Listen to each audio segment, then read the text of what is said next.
Hey there, YouTube. I'm Ikitsu. This is the Ikitsu Times. Welcome to my channel. Welcome to a little bit of Sins of Solar Empire 2. So today we're going to be talking about the Tempest for the Advent, and this is a ship that has undergone a lot of changes and a lot of shifts in where it sits in the meta. Right now, I would say that it's not great, but it is definitely usable. So let's just jump right into it. So first of all, the Tempest has got a durability of 200. It's got 925 shield points. It's got 410 armor points, 900 hull points, and it has 2 light missiles doing 9.1 damage per second base each at 0 pierce for a total of 18.2 damage per second. So these numbers are looking pretty good, in all honesty, but there's a couple reasons why they're not that great. Hidden statistics, we're looking at 30 armor strength and an 800 maximum speed. Maximum speed on this one is actually very disappointing for its intended role. Yeah, basically the biggest thing that really hampers this and makes it really difficult to balance around is that 0 pierce. 18.2 damage per second is very, very good, especially on a ship that costs as like what the Tempest costs. However, because it's 0 pierce, it's getting halved against everything, if not more. The only thing that this does full damage against is corvettes, which it is intended to destroy. However, while it is extremely good at destroying corvettes, that's not necessarily a role that the Advent really are lacking in. The Advent actually have a lot of options that are really good at destroying corvettes. So let's look at some of the intangibles of this, though. One of the weird things about the Tempest is that it's got these sort of like missile launcher tubes on the sides here. Each set of 4 accounts for 1 light missile launcher, because you fire those into sort of those volleys. So this thing is capable of firing off quite a few missiles, but one of the weird things about this is that it doesn't have firing arcs. Each of these missile launchers is capable of firing omnidirectionally, meaning that if you've got corvettes buzzing around this thing, it's capable of firing those in any direction.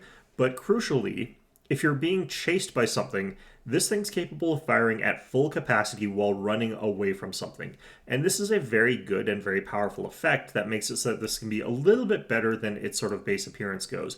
There's lots of little micro things that you can do with the Tempest to make it so that it's capable of inflicting damage to the opponent without the opponent really being able to do any damage back to the Tempest, or with the ability to mitigate a lot of the damage that you're taking to your Tempests. In very small early game skirmishes, there are some players who will take their Tempest and they'll run it behind the enemy line of like corvettes, or frigates rather, and this will help make it so that the Tempest is doing full damage against them while dodging the attacks from those other guys.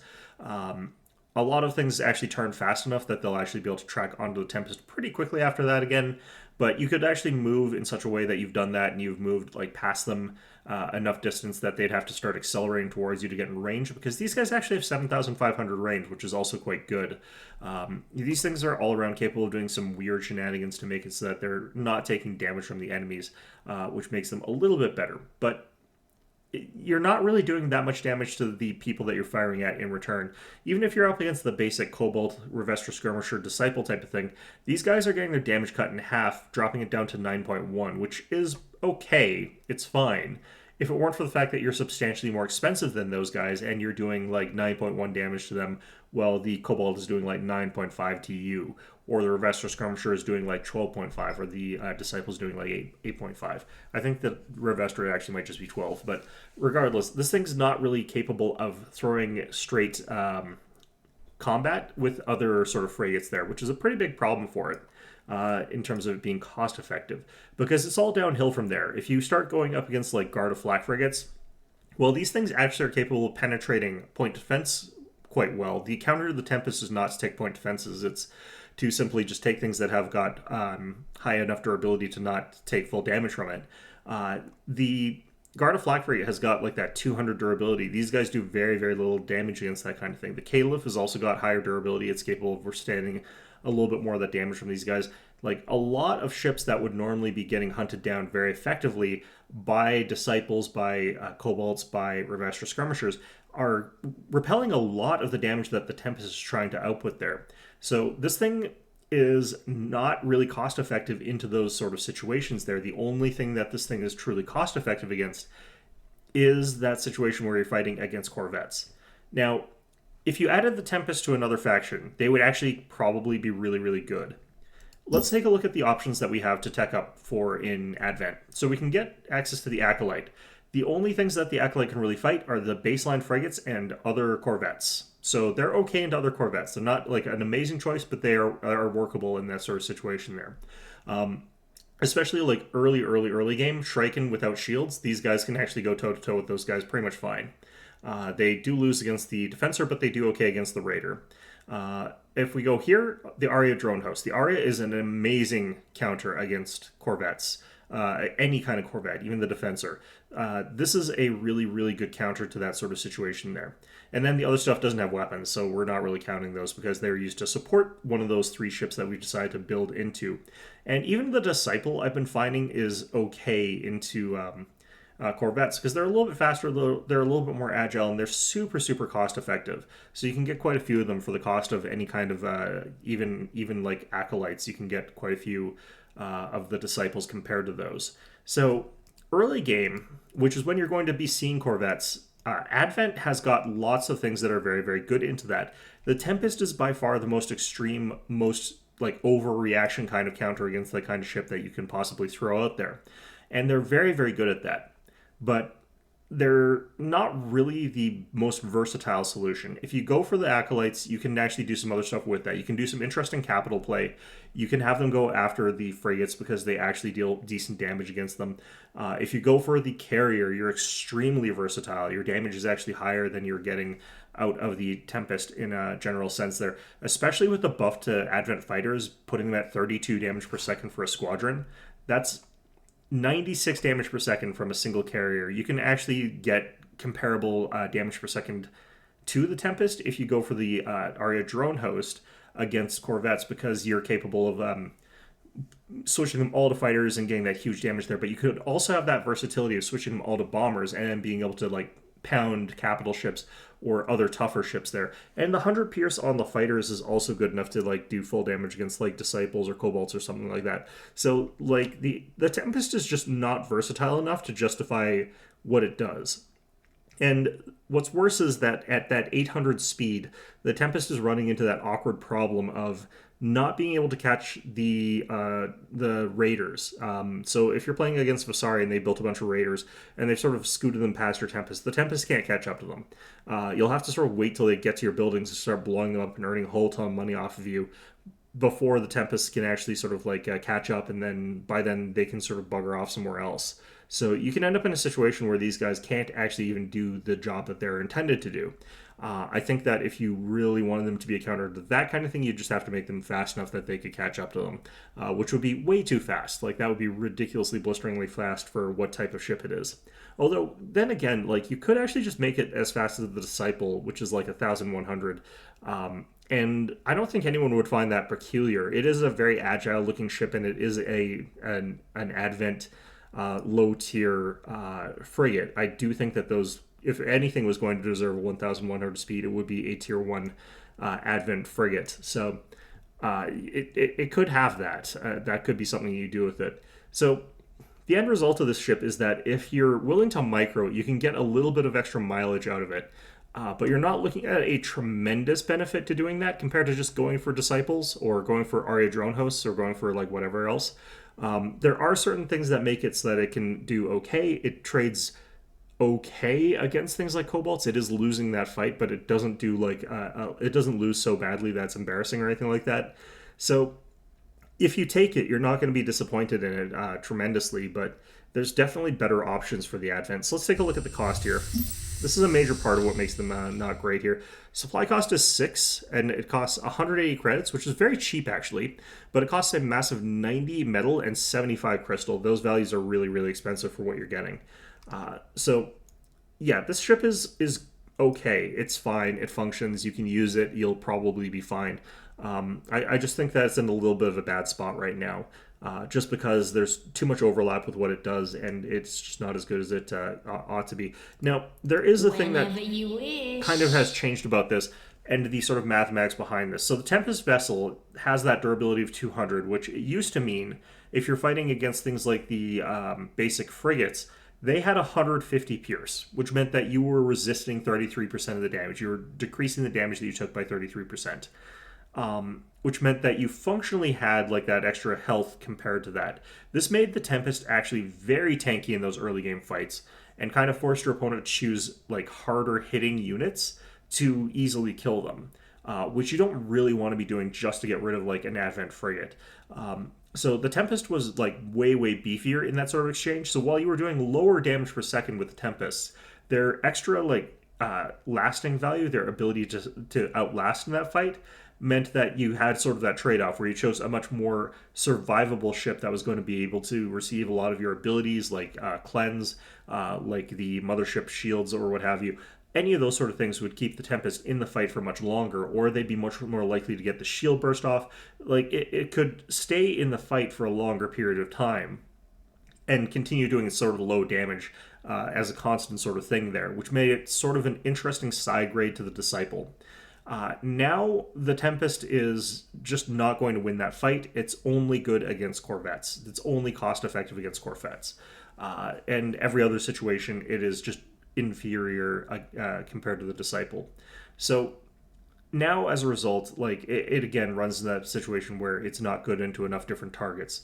The other thing that changed about this though is that its damage value did get kind of like modulated around a bit. It's back kind of to where it started at about at 18.2. It used to be around there-ish. They dropped it down to like 15 for a little while, and then they found out that it couldn't kill corvettes very quickly at that, so they had to bump it back up to 20 at, well, 18.2. So its damage has been getting bumped around a little bit, but honestly, it hasn't changed the fundamental issues with this all too much. Now, the Tempest is interesting as well in the sense that that very high base damage with 0 Pierce means that this does do relatively okay damage compared to the Disciple into capital ships. But the problem with this is that if you're doing damage into capital ships, it's like 3 damage per second compared to the Disciple doing like, if I recall correctly, the Disciple does something like just under 3, maybe under 2. I believe they're just about 2 damage per second. So the Tempest is doing a little bit better damage per second than a Disciple. But if you're trying to kill like capital ships, being able to do that little bit extra damage out of these guys is not like a fantastic difference there. It's just that one of those ones where it's like dividing a number by a higher divisor doesn't really make much of a difference once you get high enough of a division value. So yeah, these things just aren't quite outputting the numbers that it needs to punch into capitals in that sort of sense there. So for hostility research, no unique tech for this one, although that's only semi-true. As far as energy goes, the actual base shield values are quite good. It has a lot of base shields. It's still possible, if you're going for this instead of Disciples, to use the shield restore much more effectively on this than you can with Disciples. Like I said, it used to be even better, but now it's still just usable.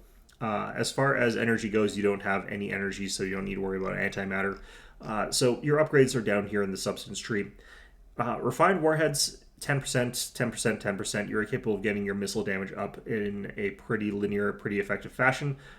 The fact that you're just basically matching your laser upgrades, and the laser upgrades are coming in fairly cheap and fairly quickly, is pretty nice. So you're not really falling too far behind. They're a little bit more expensive, but they're pretty good for that. I think that you're generally speaking going to see that there's a little bit more use to these than there used to be, because they boosted the Pierce on the Transcensia, the Erratica, the Raptures, the Revelations, the Justitias, and the I think the Coronata. I think the Coronata also has missiles, maybe not. Basically, everything that has missiles that is not the Tempest got Pierce to their missiles, making them substantially more powerful against a variety of targets. So you are going to see Kinetic Cascade being a little bit more useful than it used to be. Generally speaking, though, if you're looking at just Tempests, you hit tier 3, you're starting to see cruisers. These things do really poorly into cruisers. They're not really the primary choice in that instance. The really important thing, though, is anima redirection. You can get this at tier 2 fairly quickly. If you're in a situation where you just really are using a lot of these guys, even if you're up against frigates, anima redirection works fine. Being able to redirect those shots from like an overkilled frigate is quite good. Being able to do that against the corvettes is obviously better, because they're sort of buzzing around and you often overkill them much more easily, but you do find yourself overkilling frigates quite often in this game, so that's actually quite nice. Arguably speaking, I would say that these are the more important bonuses for this particular ship, because ideally speaking, you're only taking this to kill things like corvettes, and if you're killing corvettes, this thing has that durability of 200. It does actually shrug off attacks from corvettes relatively well. So it doesn't really need to worry about its survivability quite as much. And realistically, if you start seeing a bunch of Tempests destroying all of your corvettes, you're probably going to stop building corvettes. I'd imagine you would. So for the rest of Substance Tree, refined frameworks up the rest of the way is pretty okay for these guys. The armor bonuses come in way too late for this to actually matter. Even armored frameworks is pretty late into the tech tree, and it's only giving you plus 10% armor points. That's only 40% or 40 extra armor points. That's barely anything. And the armor strengths are going to be coming in way, way, way too late for these particular ships here. So for the Harmony research, we're looking at the Protection and Unity for Advent Reborn. This is giving you that shield regeneration in combat. Like I said, this is actually pretty good for this kind of ship in the early game. It's durable enough that it's going to last long enough for that to actually make a difference.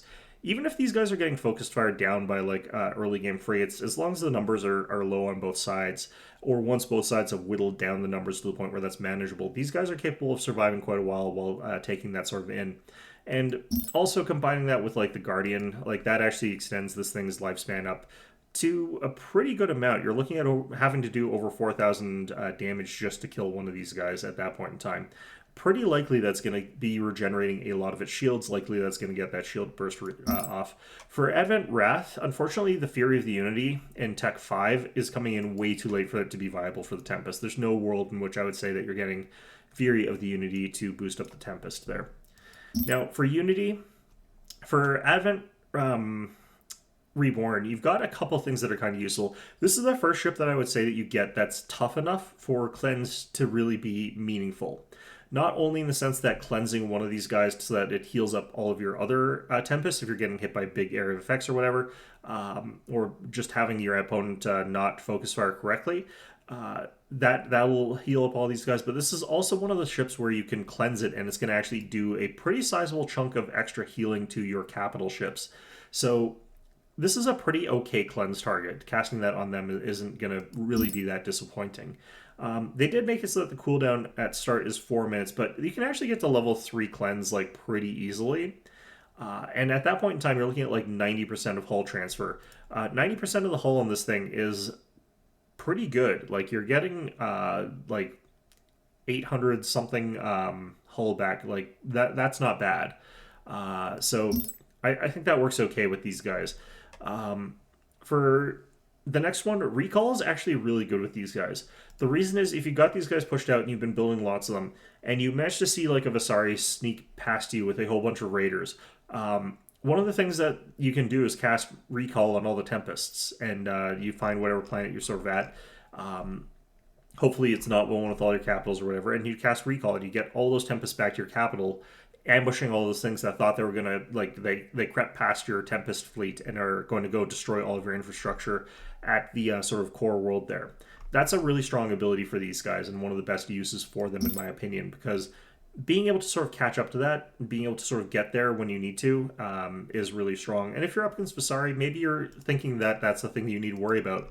So you're just building all of your early game orbitals in your home world so that you can take advantage of that ability to use recall if you want to. Sacrifice doesn't really synergize with these guys at all. I'd say that if you're actually going for a Tempest build, you're getting counter synergy from Sacrifice. The thing about this one is that it's for killing like really low tier, really inexpensive ships. And if you're building Tempest, you're doing the same thing with those. So you probably shouldn't be doing both of those. They overlap a little bit too much there. Resurrection is okay with these guys, but this is the first of the ships that you're getting if you're going for a more survivable route, where you're hopefully doing something to keep your ships alive more effectively and for longer. And in that instance, you're less likely to really want to use Resurrection on your ships there. Because it's quite a lot of unity that you have to pile into that. I think that it becomes a little bit difficult to use that ability effectively. For Advent Wrath, the one that really sticks out to me is Chastise. If these guys are sort of running around and they're kiting the enemy and you're capable of keeping them at that sort of like 7,000-ish range, where you're able to fire with all your Tempests, but you're not getting shot at by the enemy Kobolds, and you're sort of running around in circles firing that, and you're carefully microing that, you can use Chastise to make it so that those Kobolds can't catch up to you, making it so that you're just dealing free damage to them while you go around in circles and chipping down their numbers until they've all died. Works against Revester Skirmishers, works against Disciples to a lesser extent. Basically, anything that you can sort of kite, potentially, you can use that effect with the Tempest.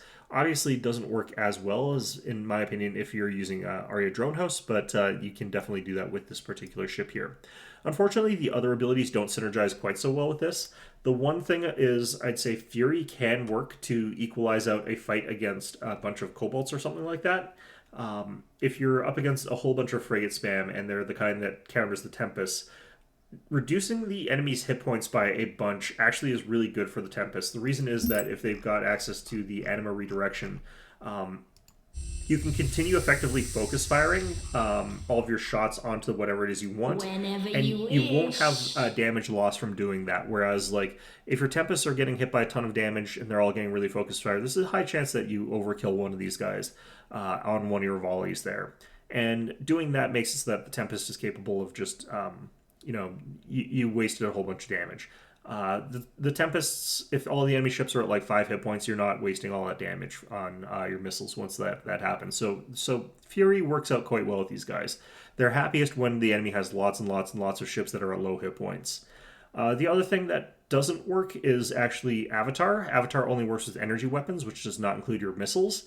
So you can't really do anything to improve the Tempest with that particular one.